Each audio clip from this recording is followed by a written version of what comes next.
Okay, so this is Mrs. Duffy, and now we are going to talk about how to make a graph. So just as a review, we're looking at the Tom Brady and the Deflategate scandal, and we have information about what the PSI was of the football and what the passing distance was for two of his football games. And we've already identified that the independent variable is the football pressure because that's the one that we're controlling. And the dependent variable is the passing distance. That's what we're measuring, what we want to see. How does this one, the PSI, impact the passing distance? So we've already constructed the data table. So here's our data table. And we have passing distance versus football pressure. And so we are going to need to do the same thing for our graph. Passing distance versus football pressure. We need passing distance. I'm going to get out my checklist because this helps me. Our graphing checklist.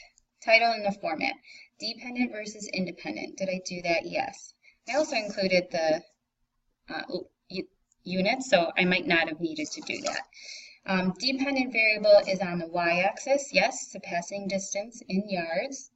I have my unit on the y-axis also, which is yards. Independent variable on the x-axis, so that's all the way down here, football pressure and my unit. Did I remember my arrows? Yes, 1, 2. I am using pencil.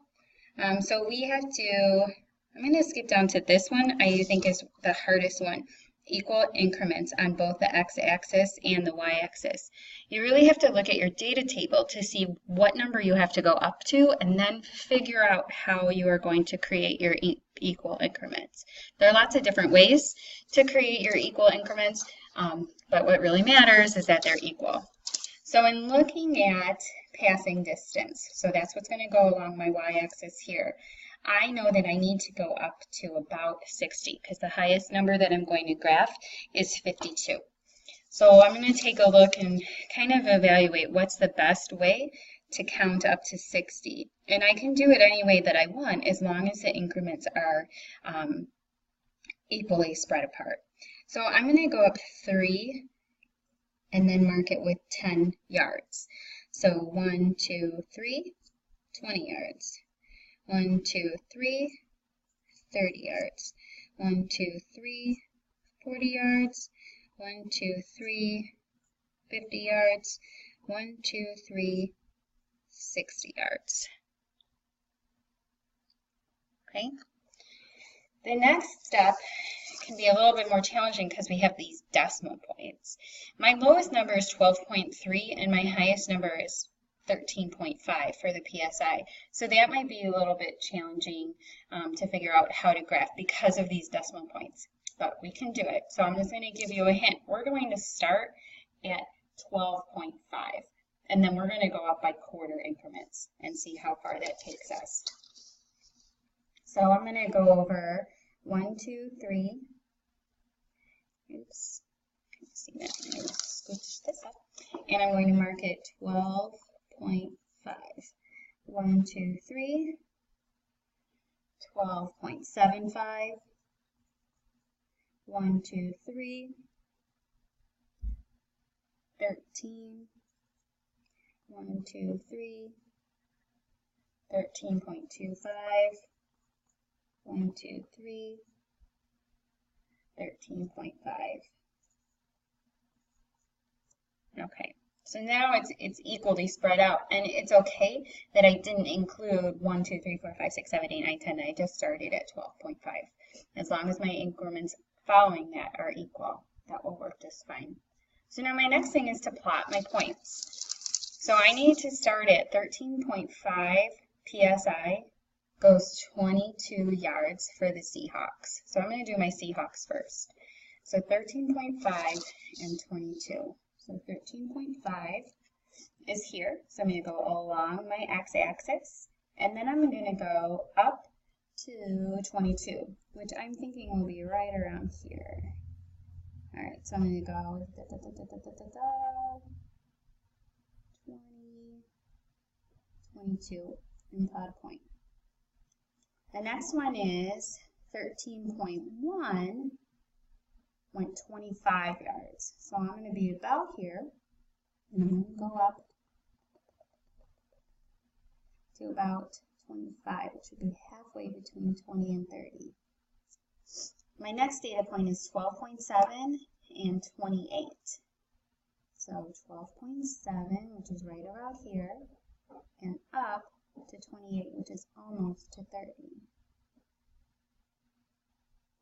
I get easily confused when doing this, so I find that just kind of tapping my pencil and giving myself the visual cue of those dots is really helpful. And then my next point is 12.3, so that's kind of around here, and goes up to 35, which is halfway between 30 and 40.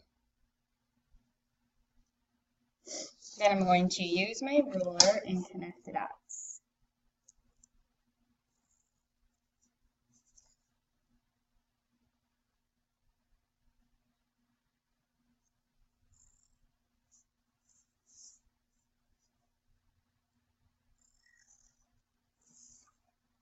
All right, so now one thing to think about is I have entered the data for Seahawks, but now I have to do the Bears too.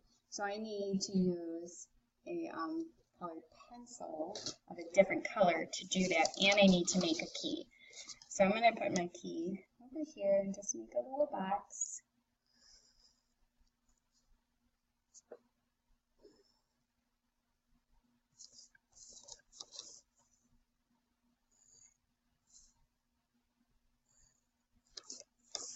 And I'm going to say that pencil equals Seahawks. And then I'll get a colored pencil so that I can mark the Bears.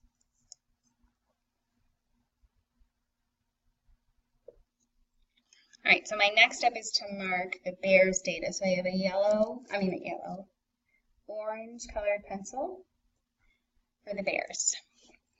And I'm going to start with, I have the same PSI, so I'm going to keep just above my same numbers on the x-axis, but now I'm going to mark the Bears yardage. So at 13.5 PSI, Brady threw 26 yards. So I'm going to mark that. So 13.5 up to 26.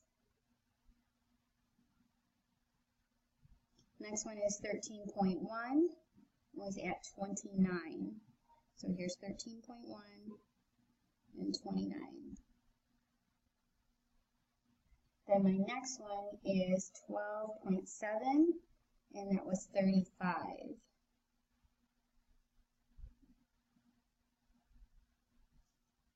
And then my last one is 12.3, and that was all the way up to 52. And I use my ruler and connect.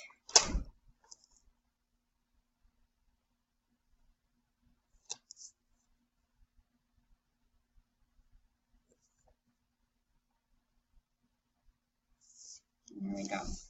So let's take out our checklist real quick. And did we use a ruler? Check. Did we use pencil or colored pencils? Yes. Did we provide a key? Yes. Were we careful about equal increments on both axes? Yes. And the last one is, do we connect all of our data points together? Yes. So I have all of the components of a really perfect graph. Now, if I were to make a conclusion of this, I would need to state what the relationship is between PSI and passing distance.